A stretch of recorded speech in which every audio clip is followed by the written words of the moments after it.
sorotan mata sekarang tertuju kepada mantan Presiden Jokowi.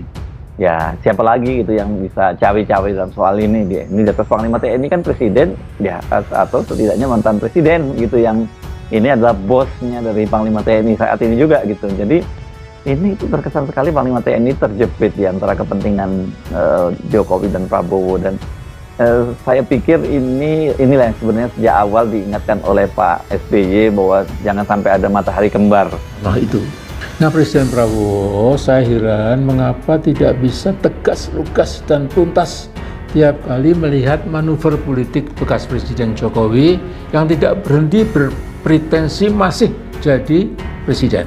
Dan menurut saya Presiden Prabowo punya tipe kepemimpinan yang terlalu baik. Terlalu baik itu tidak baik. Too good is not good. Dia nampak masih gagap setiap menghadapi move-move politik Jokowi yang sinyalnya seperti diamati banyak orang selalu berlawanan aneh. Konsekuensi dari pemulihan kembali jabatan Kunto Arif akhirnya menimbulkan lagi spekulasi panjang. Apakah itu sebetulnya semacam persaingan pengaruh antara Presiden Jokowi, mantan Presiden Jokowi dengan Presiden Prabowo? Tentu tidak ada yang bisa menerangkan itu kecuali kita mencoba berpikir secara asumsi hipotetis saja kan. Jadi kita mulai menduga bahwa yang memungkinkan diubahnya surat keputusan Panglima itu pasti kekuasaan yang lebih tinggi. Dan kita tahu bahwa Presiden adalah Panglima tertinggi TNI. Jadi ribut-ribut atau ketegangan atau sebut saja kerusuhan di sosial media sangat mungkin yang menyebabkan Presiden Prabowo mengerti bahwa ada sesuatu yang janggal, yaitu pencopotan Kunto Arif, dan publik telah lebih dahulu menduga bahwa itu adalah atas pengaruh mantan Presiden Jokowi itu. Dan jalan pikiran itu tentu benar sekali atau masuk akal karena Indonesia di dalam kalkulasi publik, maksud saya kepemimpinan politik Indonesia dalam kalkulasi publik masih dibayang-bayangi oleh mantan Presiden Jokowi.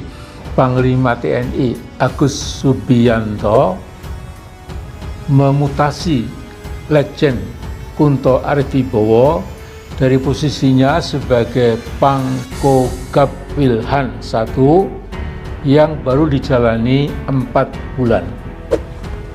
Agak mengagetkan. Ini kan jadinya terkesan administrasi TNI nggak rapi gitu, bahkan kacau gitu.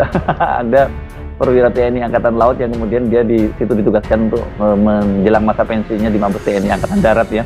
Padahal kan administrasi TNI itu selama ini dikenal sangat rapih dan efisien. Ya tentu satu waktu akan diperlihatkan, akan diteliti urut-urutannya bagaimana sih sebetulnya. Apakah ada semacam konsultasi dengan apa yang biasa disebut Wanjakti, Dewan Pertimbangan Jabatan Tinggi, untuk sebagai input pada Panglima untuk mengambil keputusan. Minute detailsnya itu, rinciannya itu toh satu waktu akan diketahui juga oleh publik tuh apa sebetulnya yang terjadi pada hari itu, sehingga seolah-olah ada kedaruratan tanpa ada sinyal awal tiba-tiba Pak Kunto Arif ini ditarik ke Mabes. Tentu ini menimbulkan pertanyaan supaya kita juga mengerti bagaimana situasi atau syarat-syarat pengambilan keputusan di dalam TNI. Tentu TNI punya semacam sistem meritokrasi, tetapi kalau ada variabel lain yang mengontrol apalagi atau bahkan mengintervensi proses meritokrasi itu, maka orang akan bertanya, kalau begitu dimensi politik membayang-bayangi dimensi meritokrasi, dimensi profesionalisme di kalangan TNI. Mengapa TNI mendadak batalkan mutasi Putra Tri Sutrisno? TNI mendadak membatalkan mutasi 7 orang perwira tinggi termasuk Letnan Jenderal Kunto Arif Wibowo, putra Wakil Presiden ke-6 Republik Indonesia Tri Sutrisno, yang sedianya dimutasi jadi staf khusus Kepala Staf TNI Angkatan Darat. Dengan pembatalan ini, Kunto akan tetap memegang jabatannya sebagai Panglima Komando Gabungan Wilayah Pertahanan Pangkogap Wilhan. Sebelumnya, Kunto masuk daftar 237 orang perwira TNI yang terkena mutasi berdasarkan keputusan Panglima TNI tanggal 29 April 2025. Menurut daftar itu, jabatan Kunto sebagai Pangkogap Wilhan bakal digantikan oleh Laksamana Muda Hersan yang menjabat sebagai Panglima Komando Armada 3 dan pernah menjadi ajudan Presiden ke-7 Republik Indonesia Joko Widodo. Namun hanya sehari setelah diterbitkan keputusan tersebut kemudian dibatalkan dan diganti dengan Kep yang terbit pada 30 April 2025. Kepala Pusat Penerangan TNI Brigjen Kristomoe Sianturi menyatakan mutasi 237 perwira tinggi termasuk Kunto adalah bagian dari sistem pembinaan personel. Mutasi ini adalah bagian dari sistem pembinaan personel sekaligus kebutuhan organisasi untuk menjawab tantangan tugas yang terus berkembang. Diharapkan para perwira tinggi yang mengemban jabatan baru dapat melaksanakan amanah dengan penuh dedikasi, loyalitas, dan profesionalisme, kata Kristomoe. Namun muncul asumsi di tengah publik bahwa mutasi Kunto ini berkaitan dengan deklarasi Forum Purnawirawan TNI Polri yang meminta Wakil Presiden RI Gibran Rakabuming Raka dimaksudkan. Forum Purnawirawan TNI Polri berisi 103 Purnawirawan Jenderal, 73 Laksamana, 65 Marsekal, dan 91 Kolonel. Salah satu Purnawirawan Jenderal itu adalah Tri Sutrisno ayah Kunto. Selain Tri Sutrisno terdapat nama Jenderal TNI Fahrul Razi, Jenderal TNI Purnawirawan Tias Swedarto, Laksamana TNI Purnawirawan Sulet Slamet Juisanjo, dan Marsekal Hanafi Asnan serta Jenderal TNI Setiasno Sudarto yang masuk daftar tersebut.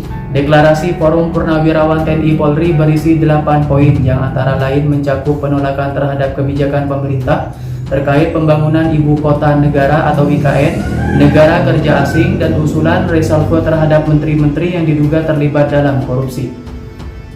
Adapun salah satu poin paling kontroversial adalah usulan pengganti wakil presiden yang disampaikan Kepala MPR berdasarkan dugaan bahwa keputusan MK terkait pasal 169 huruf Q Undang-Undang Pemilu telah melanggar hukum acara MK dan Undang-Undang Kekuasaan Kehakiman. Pada hari Jumat malam, Kristomoe menyampaikan bahwa pembatalan mutasi Kunto tidak berkaitan dengan pernyataan Tri Sutrisno yang meminta Gibran dimaksulkan. Yang menjelaskan alasan penundaan mutasi ini murni merupakan bagian dari dinamika dan kebutuhan organisasi TNI sesuai profesionalitas dan proporsionalitas. Ini sesuai dengan profesionalitas, proporsionalitas, dan memang kebutuhan organisasi saat ini. Tidak terkait dengan misalnya kemarin itu orang tuanya Pak Kunto, Tri Sutrisno menyuarakan pemakzulan Gibran. Tidak ada kaitannya, kata Kristomoe.